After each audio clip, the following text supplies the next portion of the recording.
FidoNet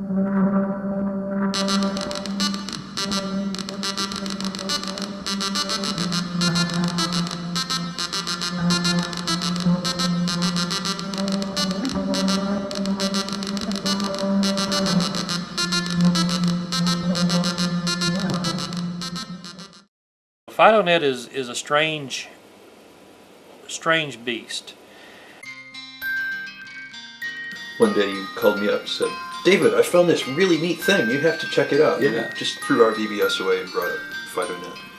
That was a remarkable revolution in BBSs with the Fido boards. They were great because you could get a message somewhere without having to make a long distance call yourself. The feeling was just indescribable. The feeling was actually greater than the feeling that I had when I actually first started the bulletin board. You know, I mean, it was like a feeling of, okay, I really am a sysop. I've been accepted by my fellow sysops. We would literally sleep on the floor in that room waiting for the phone to ring, knowing that we were getting our nightly load of FidoNet info. And it was like, you know, you were always the first person up there to wait, and you would watch the progress meter. It goes, okay, we're done. Let's see who replied to my message, you know. FidoNet was really our first ability to sort of be in the broader community like the internet feels today. FidoNet didn't invent something that didn't exist before, but it provided it to a whole new group of people. Yeah, this is just amazing that we can get mail messages around the world and nobody has to pay anything on all these phone calls. Fido was really what brought bulletin boards into the modern era, and so be sure and cover that well.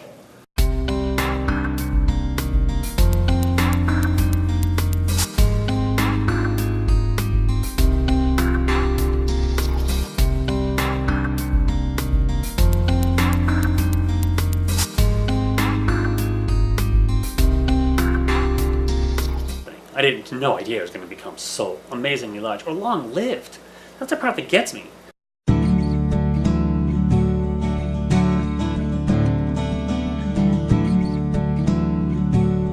Phoenix Software was, I believe, if I remember correctly, the sole subcontractor with Microsoft to install MS-DOS on various manufacturers' hardware. I would sometimes just get a board nailed to a piece of plywood with a power supply that gives you shocks, no monitor, and CPU and memory and an EEPROM socket, and a list of I/O ports. And I would burn a PROM on my 8086 machine, and I would stick the PROM in, and I would make the screen clear. You know, then I would go step by step by step and make a machine come up cold. So I had this real concept of hardware-independent device layer. I thought, well, you know, I want to write a bulletin board. I get a spare few weeks. That can be easy. Well, you know, 10 years later, it was still not done. But wrote this bulletin board, and it used the I/O layer I'd done for Phoenix. Ultimately, that's how I found Tom Jennings, was because I had this deck rainbow that needed communication software for, and didn't have any. John Medill, I don't know how, he ended up calling my bulletin board, said, hey, I got a deck rainbow. I also don't have an IBM PC. And for the first maybe year or so, all I knew was there was this incredibly bright mind on the other end of a keyboard that was typing words to me faster than I could read. It was very painful.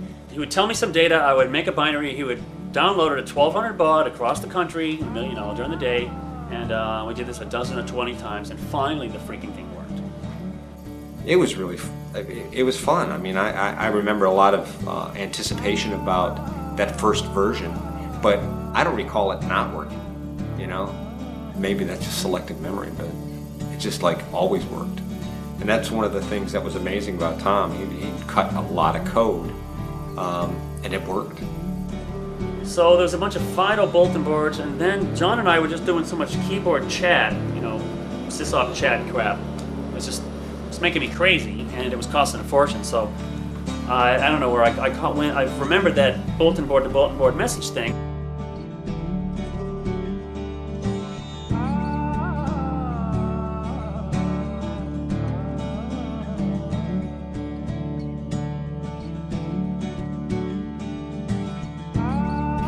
Tom and I used to talk on the phone frequently. He said I was talking to John Medill and got to thinking about it. He said, wouldn't it be neat if our boards could call each other up, exchange messages Maybe exchange files. There was other talk about this stuff at the time, and I don't recall it. But they were all very complicated schemes. Oh, we must get around this local call business. And I sat down, well, what does it cost? Just what does it cost?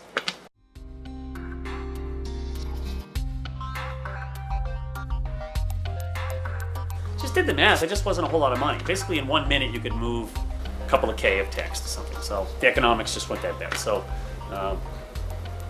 did the first FidoNet. We went through this transition where we went from being Fido BBS to being FidoNet. Tom Jennings had logged in during the middle of the night somewhere along the way, and he'd uploaded a new Fido, another program called FidoNet, and a node list. You're actually watching two machines coast to coast connect, and error checking and resynchronization, all this stuff. And it's like, this is going to be a big machine. It was fun making a big autonomous machine. And suddenly we had systems that could call each other up and talk to one another. How it got spread out after that, because it was just amazing. We went from 2 to I don't know, it seems like 150 in less than 6 months or some such thing. And it just had a momentum of its own and mind of its own. It just spread like wildfire.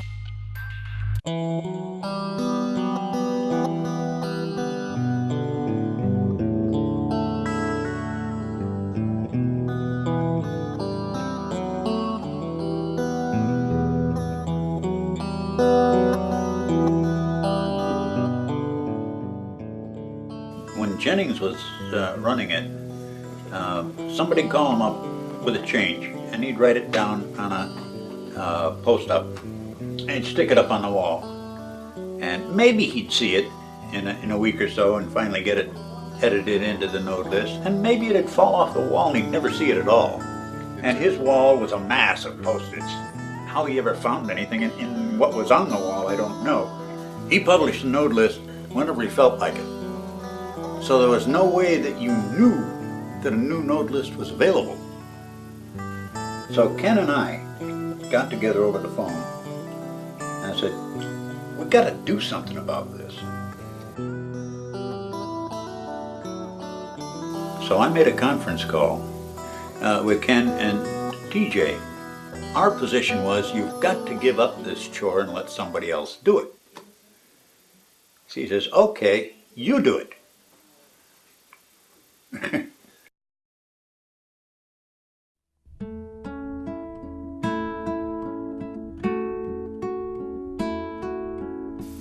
The node list continued to grow, and by late winter, early spring of '85 now, we've been in business as a network almost a year. And that's when TJ laid the awful truth on us. He had 250 node limit. Well, we were about 230 nodes at that time. And so we started getting panicky. That's when we started talking about, what are we going to do?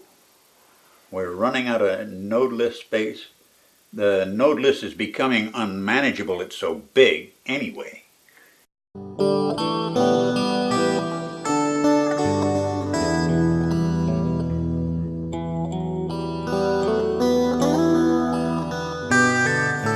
I took off work, Ken took off work, Tony Clark took off work, and TJ, we all came here, and this is the meeting you're talking about.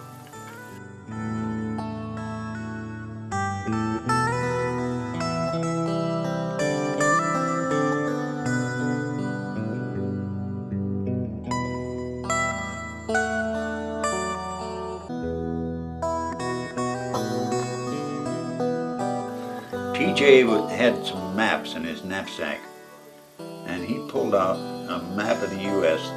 All it had was the outlines of the states.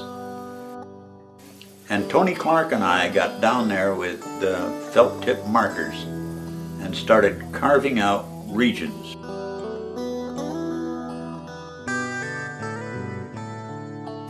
You're into trivia here. Do you know why how the first FidoNet regions in the U.S. were created? It was based on the NCAA basketball brackets. It was totally arbitrary, really. What we were trying to do was come up with more or less equal populations as best we could guess.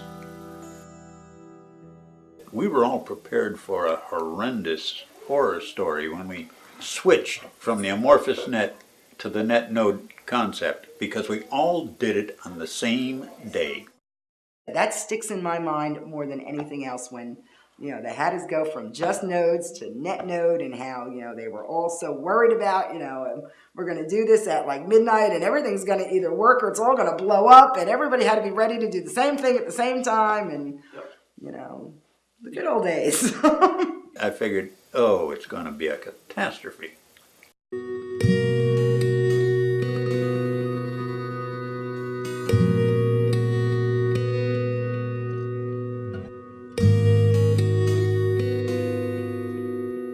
I was the 17th node on the FidoNet, and then they went to regions and nodes, and so then 107 was the New York area, and everybody had to split off. And since I went down to New Jersey, they had changed my number, and I got upset with that because now it's 10727. I went, no one's going to know I was an early starter in this. And here was my point of pride, that I was one of the early settlers on the homestead.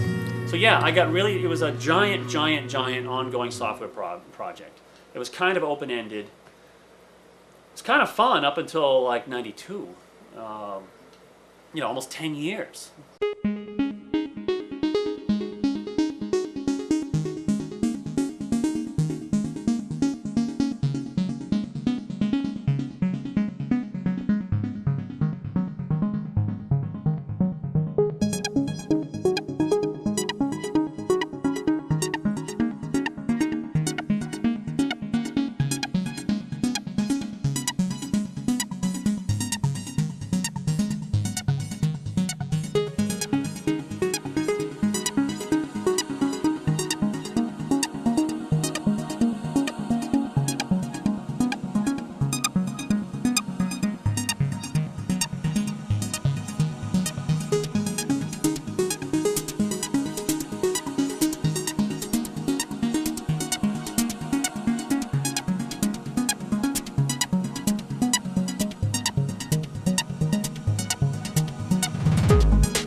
It was amazing, some of the stories that I was told. During Desert Shield, and they're doing the build-up in Saudi Arabia. At that point, this is pre-internet. There was a Desert Storm Fido BBS over there. There was we were doing electronic mail to soldiers stationed in Saudi Arabia. And at the time, this was pretty groundbreaking. The lure of having stuff sent to me and available for me to read when I wake up in the morning from God knows where on the planet, and yeah, it's the planet because there was stuff popping in from other places. It wasn't just local stuff. It worked well. I could send, email messages across the country long before anybody heard about the internet. Long before people, what's that? Basically for free, I could send a message from here to New Zealand, Australia, New York City, wherever, I remember this one guy, I don't remember where he was, I just knew he wasn't on our continent. I would send a message out to him, and it would take 2 days for the packets to get to his BBS. Then he would reply, and it would take another 2 days for the packets to make its way back to me. That was a fascinating thing. You're projecting your presence vicariously out, and you have no idea how far it goes. When you get to the messaging alone, there's that to field in the subject area. That's the news groups. This is a news group that has a to field in it. And that, for people, has a bizarre effect on people to look at. First off, they look at it and they think, it's not to me, I'm not supposed to be reading this. Okay? But they get explained to them that this is a message that's public. If they wanted it private, they had the option to. So they wanted you to see this. And they thought, well, he did that on purpose then, huh? Okay. And now they want to read because they know that people are seeing it. And that little subtlety in there is just tremendous. You could do your own filtering. You could decide which echoes you wanted to view, to participate in. You can lurk in any one you want, not say anything, and then come into any one you want, and then project yourself. One Tuesday a month, second or third Tuesday of the month, we'd meet and get together. It was great because then you could meet with all these people, and everybody was a fabulous mind. You've interviewed a lot of these people. There's no idiots out there except for maybe one or two users. It's like, I think when I used to travel a little bit, and when I traveled, I usually took my node list with me because it was like the greatest BBS list. You could use that, and then find local ones. We met people all over the world. We had people come visit us from Australia, and they took a trip to the U.S., and what they did was they pretty much traveled around and stayed with other sysops. There were organizations that used FIDO as a means for communicating within different locations in a company. And it was a real cool tool for businesses to use at that time. If it was if it was a relatively small club of 100 people or 1,000 people that went on for 10 or 15 years, it'd be one thing. But it's like this huge, nebulous, swirling mass of chaos. And when people send me email, it's like from some area I never heard of. Like if there was about a year and a half, and I was getting email from .ru domains about FidoNet stuff in Russian to English dictionary language. And Russian is just a complicated language. It doesn't translate well. So it's like, I didn't even know what they were talking about. But it was flattering. It was, it was generally good. They were asking questions, and if I could answer, I'd answer. So just these, so clearly FidoNet was having a little mini something or other in .ru land. And I don't know what it's about. Just a few months ago, I heard from a doctor in Vietnam. And he said, all the fancy stuff of the internet and all of the rich collection of information on the internet, but that's censored in Vietnam by the government. But phones are not. And he said, do you know I get HIV information that is the latest and the best HIV information anywhere on the planet? He said, and I get that through BBSing because they don't censor the telephone. So they can shut the internet down, but there's still a way in. And he said, thanks. Without FidoNet and Opus, a lot of people would be dying that aren't dying. So that's cool. You came and went. Tom is a fictional character that I've read about on the internet and in the Fido News. The deification of Tom? Yeah. Yeah, I'd say... Well, sure, everybody thought Tom was the god of Tom telecom. Yeah. It's really kind of interesting, but we're definitely in a situation where Tom was the creator. And you can look at that from a religious or a spiritual perspective, or you can just look at it as he was being creative, and he created this thing that had a life of its own. You bet. And when you got to meet him, he was so aloof, just because he's a character. You figure that out after years, Tom was this incredibly admired individual that put a lot of time into doing something that he believed in, Now, maybe it was just for the excitement. Maybe it turned into something. Maybe what everybody thought it was for Tom was nowhere near what it was for him. And I imagine that that's probably the case. I guess everybody really has their own view of the, quote, Tom Jennings dream. He did a lot to promote that messianic image. Now, you're talking to him, and this is 20 years later, okay? And we've all hopefully grown up a little bit or changed in a number of ways, but there was no stronger supporter of the messianic image of TJ than TJ. Right. Yeah. Absolutely chaos. You know, it was like, yeah, I'm saying this. Let's hear the applause from the wings. That's what I'm saying. You know, and Lord love him, he deserves kudos for what he did. There's no question about it. His idea was we were in FidoNet to communicate. I don't think Tom wanted to be the emperor of anything, and I think he'd probably be amused by the idea of people coming to him saying, "Oh, Holy Father, we want you to rule on something for us." Everybody's going to have their view of what Tom Jennings' dream for FidoNet was. I think really his dream was, in a nutshell, communication. Getting people to communicate. And I think if you really want to boil it down a little farther than that, I'm not really sure that he had a dream. I think he just had an idea that this would be fun to write this software. It just gets used to justify any old thing, which is kind of flattering that I have this apparent power. In fact, you know, send me checks. Everyone send me checks.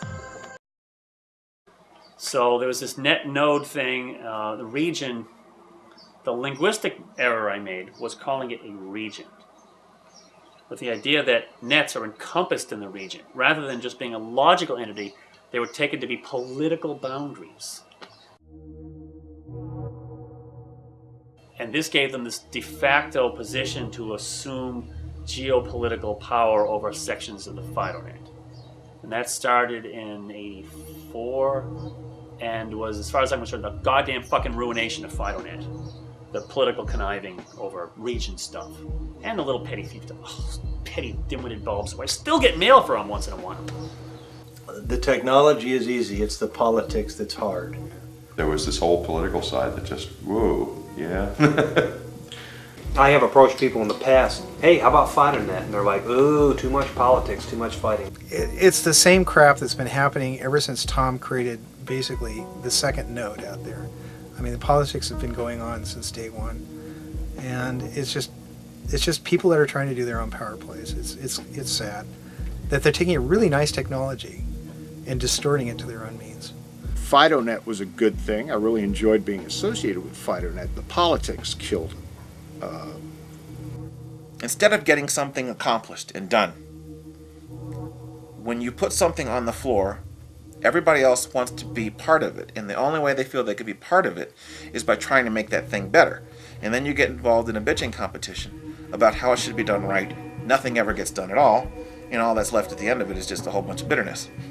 When you have a small group of people, everyone knows, you know, and we might have foibles and differences, but I can see you're working on this, and so things sort of work out. But when you get to the point where you have people who don't know each other, then you get to the point where people perceive that there's an inside and an outside, and they're not inside, and things are being done to them from the inside, and then people scream, you know. Whereas if you would have said, we're doing it this way, this is how we're going to do it, you people make it work, would have been much better. But no, they could never get themselves to commit to paper on something. All the nights you sat there after sending flame mail to somebody, you know, oh, I don't want to coordinate with you anymore, you suck, bing, and you'd watch as and you would do a forced drop, right? You would force the upload to the node immediately, and then you'd sit there and you'd wait, and you'd pull the node, and then bing, it would come back, and oh, well, you're an idiot, and you have snakes in your bathroom, and yeah, you'd sit there, it was so funny to watch. I mean, now you look at it and it's ridiculous. But in a region, you would have little hot spots like this, and every now and then, like the Pittsburgh sysops would all be screaming, yelling at it there and see it. Like, I have no idea why. What's the big deal? Does the mail get through or not? It either does or it doesn't. Who cares? Then it just sort of started to become so much flamage. It was like you never were doing anything right. But eventually it became almost a battleground where, well, you can't get it right, but I know I can, and then sort of everyone wanted it. Then it got into, well, we run the right BBS and they run the wrong BBS, so we need you to kick them out. Private individuals, most of whom had real jobs for real companies and did this in their spare time at their own expense, you know, with their own money, and didn't have time to mess around with all this political stuff. You know, because I want to be able to turn my computer on, and I want my email to go, and I want my news groups, and I want my Echo Mail, and that's what I want. And I don't want to deal with the rest of this stuff. You know, the day my computer stops working, and then maybe I'll get involved. We're not going to agree. We don't need to agree. The protocols have to run. That's all. We're never going to agree. We shouldn't have to agree. Technically, the stuff works, and if you want to spin off your own network, that's just fine. But the rest of it, you know, he doesn't give a flying fuck about the politics of FidoNet any longer. I bet he's disappointed in how things turned out. You think so? I mean, If he were not disappointed, I think he would still participate. It just has to follow these minimal standards. The rest of it, I couldn't give a shit. Who, how, what bad thing they did, whether they're Nazis, Mother Teresa, you know, I just don't care. And it doesn't matter. It just doesn't matter.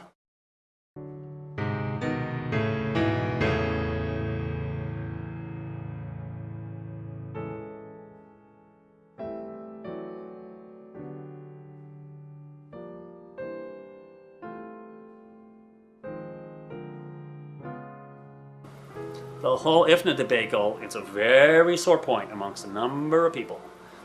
IFNA was originally TJ's idea. In fact, he coined the phrase. He came up with it. International He FidoNet came up with Association. it. I tell people that. It was our own doing. I was fully responsible, along with Ken Kaplan and all that, in hindsight, of doing this IFNA debacle, which I'm sure you will hear to no end.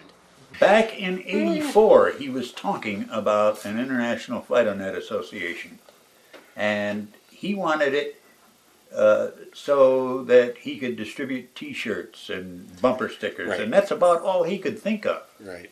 to use it for. We said we need to be represented. We need to have a little technical appearance in the technical world, and as a group buyer of, you know, who the hell knows what, you know, IBM PC insurance, you know, whatever the hell the idea is at the time. We'll have this International FidoNet Association. We felt that we needed some voice out there. We needed some sort of lobbying voice, or at least some voice that we can bring to government and say, we're out there, this is how it works. You don't need to necessarily recreate laws for this sort of stuff. Why do we need an IFNA? The answer was so Ken and Ben could legally accept money to help support their efforts with Fido.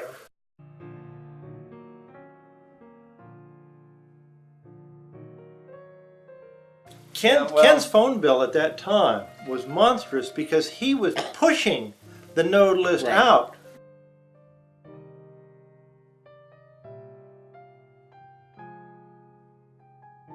Ken filled out his taxes, and his accountant told him he was going to owe taxes on all the money he had collected in '85. He was screwed twice because his accountant told him that donations would count as income, but the expenses wouldn't count as expenses.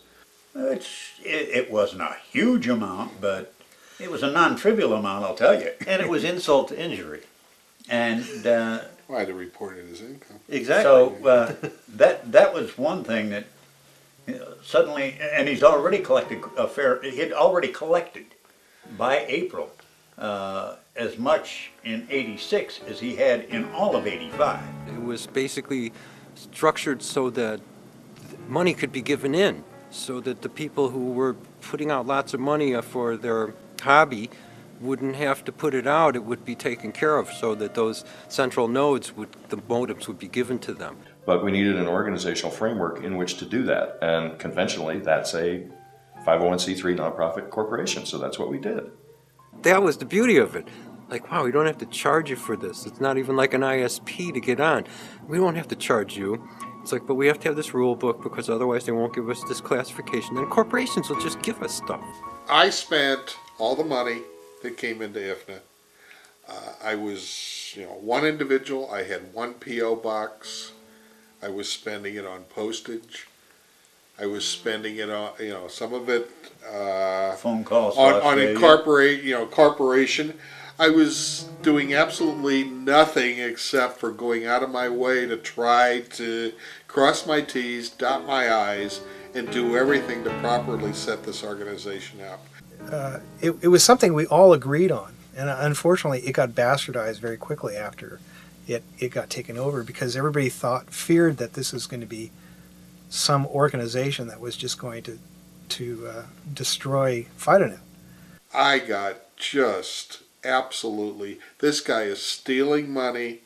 He is, gonna send everybody down the tube, and he's taking FidoNet with him. I think they saw Ken Kaplan, and these guys sitting here saying, he's a good guy, he can be in. He's a bad guy, I don't want him in.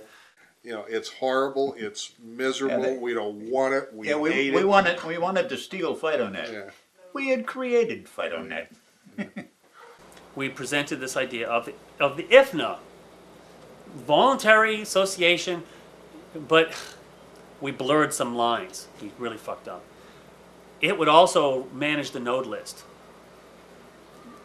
People saw in this, probably rightly so, the seeds or the roots for future, quote, takeover of FidoNet. So there'd be this, we're nice and all well-meaning IFNA that controls the node list. And then if they decide to charge money later, you've basically commercialized FidoNet. That wasn't the goal at all. That really wasn't the goal.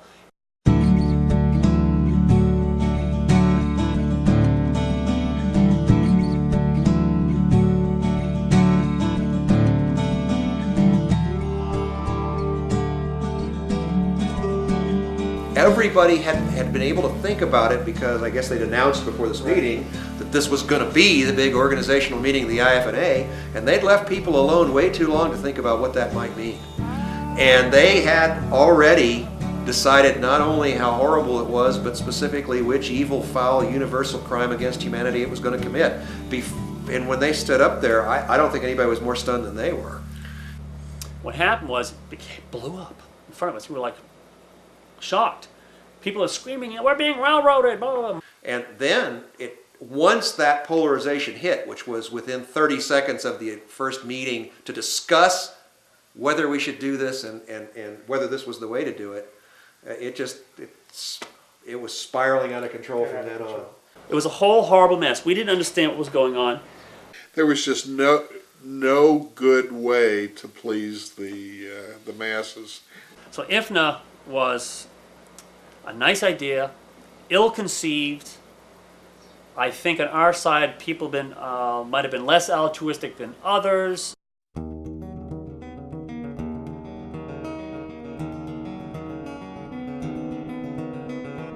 So IFNA, once formed, chugged along under its own inertia.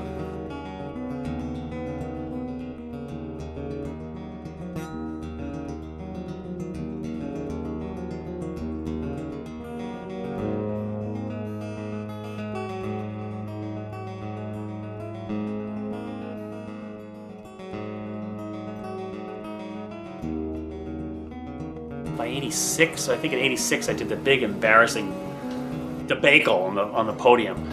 Was very stressful and a painful day. Yeah, he was not a happy man that weekend. But we said, you people are fucked. This IFNA stuff. This was the classic animal, George Orwell's Animal Farm. It's like the third or fourth FidoNet conference. And everyone was just a bunch of dorky sysops, right? All a bunch of flabby white guys and 5% women. And we're in some banquet room for this conference, which was very heated. There's all this stuff. There's this evil lawyer involved. The guy who was running the conference was a lawyer from Denver. And he kept making speeches, and every time he opened his mouth, he made things worse. Basically, so that we went to this banquet room, everyone's like, well, this thing is getting to be really bad. We walk in, there's all these tables, you know, standard hotel banquet stuff, and then there's a little raised platform with a long table and chairs on it for the IFNA board. As for the raised dais, nobody did that deliberately. It's just the way the hotel set things up. So all of a sudden, it was genuinely us and them. And it's like, okay, you said you weren't going to do this, and you did it. They did it. And I was on the board. They wanted me to go, and I simply refused.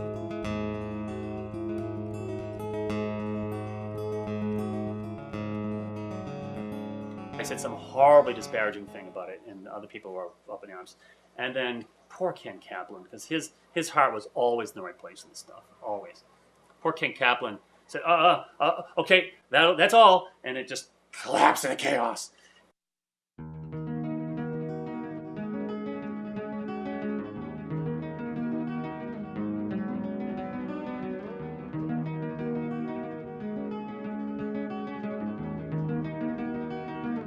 This lawyer, he wanted to just simply fully commercialize FidoNet, period, pay to play. He wanted to charge people to be in the node list. He took me aside just before this meeting and said, you know, we're going to go into this and we're going to have some vote. I forget what the issue was. We're going to have some vote on whether you have to pay or something, whether you have to be a member of IFNA to be in the node list, the pivotal point. And this is up in his hotel room. He said, we're going to vote for it. It's a done deal. If you go along with it, being me, it'll all happen smoothly. If you go along, well, you know, it's going to happen anyways. It'll just be a lot of trouble. And I should have said, fuck you. I didn't say fuck you, but I virtually said fuck you. I said, I'm not going along with this. And then I went downstairs and didn't go along with it. And then that's when legal action started.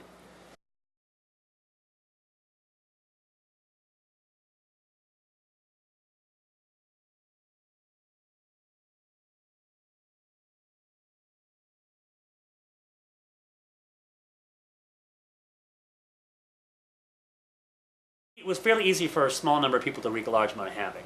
And it's easy also to lose perspective on that and realize that on a large scale, the network crawled on. It breaks up into little pieces and it reforms, and it doesn't really matter. Because underneath there's people who are using the network technology to do something between us, and there's this raging lunacy over here, and you just don't have to look and pay attention to it at all.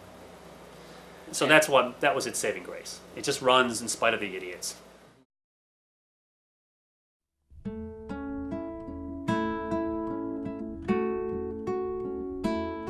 Yeah, well, I know when Ken, and I call it a disappearing act, even though it really wasn't that, but when he just, you know, pretty much had it, I always wondered if he was bitter at the end. I mean, he got screwed. Yeah. But then again, they all did. That's the reason I burned out so early is I am not and never really was a bulletin board sys-up. What I was into was the technology, the creation of technology, the advancement of technology. That's where I got off. And when that started to wear out or slip away or whatever it did, I began to burn out. What I found is that I was competing for Tom's time when I talked to him about concepts and what have you. And at one point I just realized that I had to let it go, because fighting for space in this wasn't what I had in mind. You know, my involvement was pure curiosity and pure adrenaline and pure excitement. So when it stopped being those things, I fell out of that. Those jobs are thankless jobs. And yeah, you know, a lot of times you don't get the praise until you leave.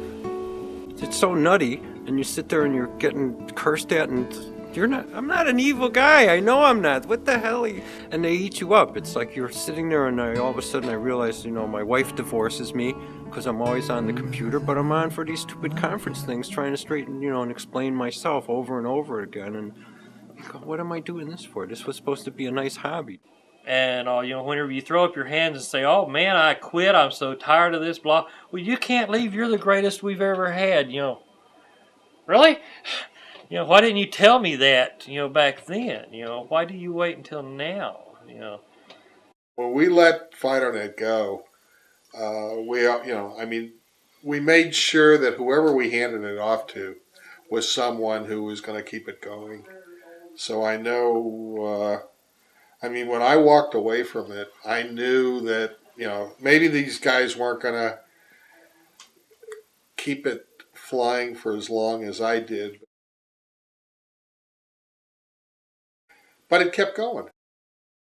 That amazes me more. I found out just recently that FidoNet is alive and well. And I think as FidoNet is in 2002, we obviously probably have a more mature user base and a mature, at least in years at the very least, membership.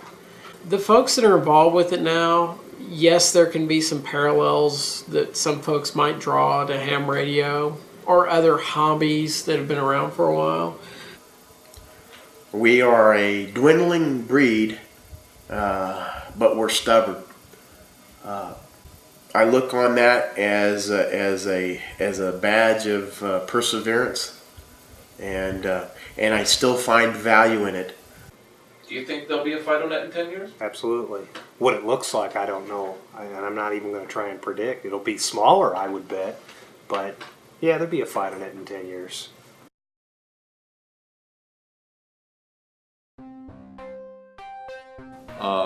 My thanks to Tom Jennings for writing Fido, man. I mean, that was brilliant software. The concepts that he worked into that were just great. Wonderful stuff.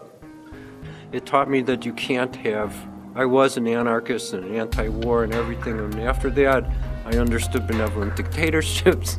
It was the great irony of FidoNet was that Tom Jennings was an anarchist and believed in everybody should just do their own thing, but he designed this networking technology that required a central authority to say who was in and who was out. People say, oh, FidoNet peaked whenever it had 30,000 nodes, you know, and growing. And then it started dying off. Well, yeah, that's true. You know, I mean, you can't argue with history. The history book is written. You can go back through the node list and see this. But on the same token, I don't see that FidoNet has totally peaked. FidoNet started out as a couple of computers with software that really didn't exist, that was being invented. The software has evolved constantly. So I don't know that really FidoNet has peaked yet. It's nice to build something that lasts longer than you do. Well, I don't know if it will, but it lasts longer than your current attention span. It's like, oh, that's still going on? Oh, I didn't know. It's like, oh, I left the stove on, the water's still boiling.